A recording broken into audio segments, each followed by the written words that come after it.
When people talk about mistakes during a game, they tend to tunnel on late game mistakes because they're much more punishing visually, for example, losing a Baron or an inhibitor.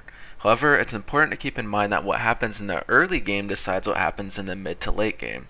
For example, in the context of the SKT versus TSM game, there would have never been a Baron dance in favor of SKT if TSM didn't make some crucial mechanical mistakes early on, because TSM would have had the gold lead instead of SKT. Based on yesterday's game, I actually think that TSM and SKT are close to equal footing, so I'm going to highlight some of the plays that could have snowballed the game in TSM's favor. First up is a dive on impact in the bottom lane. Several things go wrong here, so let's take it slow. To start things off, Xpecial takes tower aggro way too early. He takes 2 free tower hits before impact is even taking damage from anyone else, and on top of that, he stops tanking a hit early and doesn't exhaust impact when he slices towards him. Then Audwin takes tower aggro but repels too early and repels on, well, nothing. Through this entire ordeal, Xpecial could have flashed and exhausted at any point, but he doesn't. Impact survives and TSM loses first blood. I mean, I hate to rag on Xpecial, but in both of TSM's losses, he made a huge mistake in the early game that cost them big. In the game against OMG, he used his crescendo on a target that was already dead, which led to TSM losing the dragon fight because they didn't have a key ultimate up. The second mistake happens in the mid lane. You have to watch the minimap to spot the first part, but Reggie lands a perfect ultimate on Faker, and Faker is forced to flash and spirit rush away. Audwin either hesitates or gets greedy and doesn't flash cocoon Faker, which results in them not picking up the kill.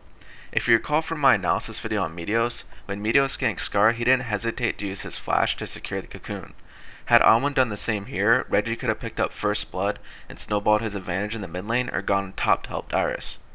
The third mistake is made by Dyrus in the top lane, and it made me so sad because Dyrus played the early laning phase so incredibly well, and then he flexed his muscles a bit too much and Impact called his bluff.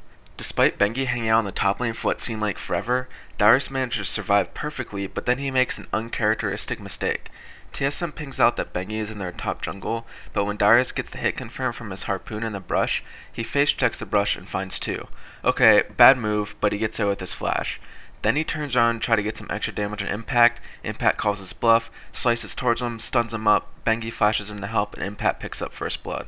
After all is said and done, TSM had 2 opportunities to pick up first blood, and SKT ends up picking it up instead. Impact ends up getting huge because of it, and all the gold on Wild Turtle ends up not mattering because Impact bullies him in teamfights. I wanted to highlight this game because I honestly feel like it was TSM's game to lose, and, well, they made some key mistakes and lost it. If TSM can fix their mechanical mistakes, I think they have a good chance to pull back a win on SKT. My bets are still on SKT and OMG to make out of groups, but if you're a TSM fan, you better #BayLeave. As always, thanks for watching, good luck in your games, have fun watching Worlds, and I'll see you all next time.